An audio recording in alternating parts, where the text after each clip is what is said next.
दोस्तों, आप माने या न माने, पर जनता का मूड देखकर तो कमोबेश यही लग रहा है कि जनता अब नरेंद्र मोदी के गड़े मुर्दे उखाड़ने वाले भाषणों से उब चुकी है।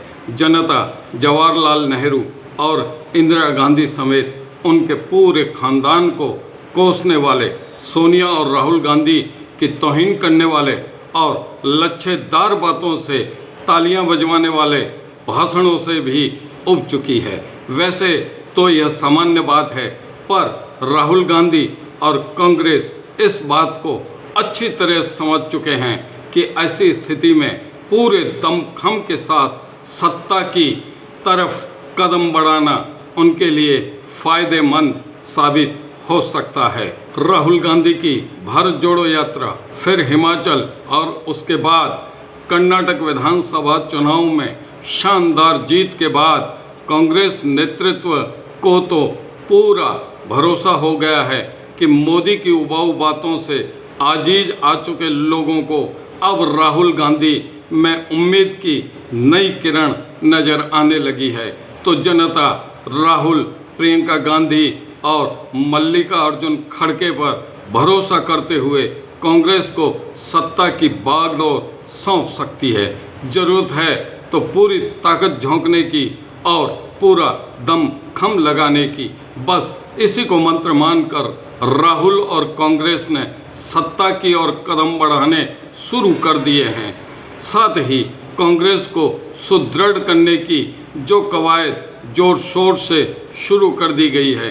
दोस्तों, यहाँ बीच में आपसे खास आग्रह है कि यदि आपने हमारे चैनल को सब्सक्राइब नहीं किया है तो इसे तुरंत ही सब्सक्राइब कर लें। कांग्रेस के मंजे हुए नेता यह अच्छी तरह जानते हैं कि मध्य प्रदेश, राजस्थान, छत्तीसगढ़ और तेलंगाना विधानसभा चुनाव के साथ 2024 के लोकसभा चुनाव में जीत के लिए कांग्रेस को हर तरह से और हर मोर्चे पर मजबूत बनाना जरूरी है। मसलन पार्टी को हर मोर्चे पर ताकतवर बनाने के साथ पहले विधानसभा चुनावों में और बाद में आम चुनाव में बीजेपी को किसी भी हालत में पराजित करना होगा।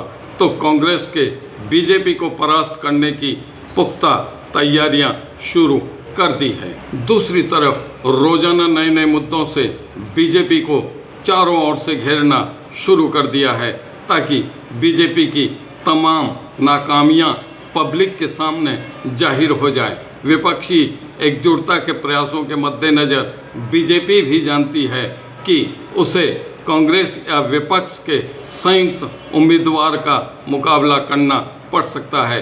तो बीजेपी भी अपनी स्ट्रेटेजी बदलकर चुनाव मैदान में उतरने की व्यूह रचना तैयार कर रही है।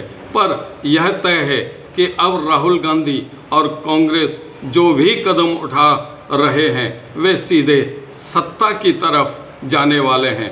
मसलन यह कहने में कोई अतिशयोक्ति नहीं होगी कि राहुल की नज़रें अब सीधी सत्ता की बागडोर पर हैं। दोस्तों, आपके जहन में एक सवाल उठ सकता है कि आखिरकार राहुल और कांग्रेस ने सत्ता के नज़दीक पहुंचने के लिए क्या किया है।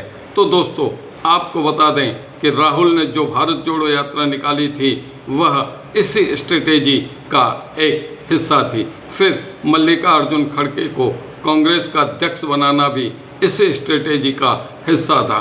कर्नाटक में राहुल, प्रियंका और मल्लिकार्जुन खड़गे की तिकड़ी का लोकल नेताओं के साथ चुनाव प्रचार करना और बीजेपी और मोदी पर हमलावर होना भी इसी स्ट्रेटेजी का हिस्सा था। कर्नाटक में डिलीवरी बॉय के स्कूटर पर सवारी करना, सिटी बस में सवारी करना, दिल्ली से चंडीगढ़ तक ट्रक में सवारी करना, ब्रिटेन का दौरा, अमेरिका का दौरा, वहाँ अलग अलग वर्गों के लोगों को मिलना, युवाओं से बातचीत करना, वाशिंगटन डीसी से न्यूयॉर्क तक भारतीय ड्राइवर के साथ ट्रक की सवारी करना भी इसी स्ट्रेटेजी का हिस्सा था।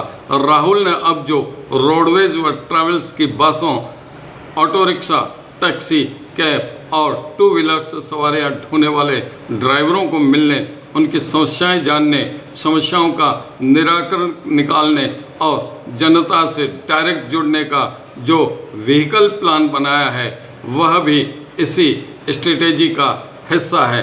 इस व्हीकल का नाम दिया गया है व्हील प्लान। तो कुल मिलाकर राहुल गांधी के स्ट्रेटेजी का लब्बो लुआब यही है कि राहुल और कांग्रेस के कदम फिलहाल तो सत्ता की ओर आगे बढ़ते दिखाई दे रहे हैं। वैसे सत्ता किसको सौंपनी है इसका अधिकार सिर्फ और सिर्फ जनता के पास है। पर पिछले कुछ अरसे से जनता का जो मूड समझ में आ रहा है उसके मुताबिक तो लगता है जनता बदलाव के मूड में है और वह वाकई में बदलाव कर दें तो कोई बड़ा आश्चर्य नहीं होगा, क्योंकि महंगाई, बेरोजगारी और नफरत से अब जनता निजात चाहती है और निजात पाने के लिए जनता सत्ता की बागडोर किसको सौंपेगी यह तो वक्त ही बताएगा। दोस्तों, इस वीडियो में बस इतना ही। अब देवेंद्र रावल को दीजिए इजाज़त। धन्यवाद।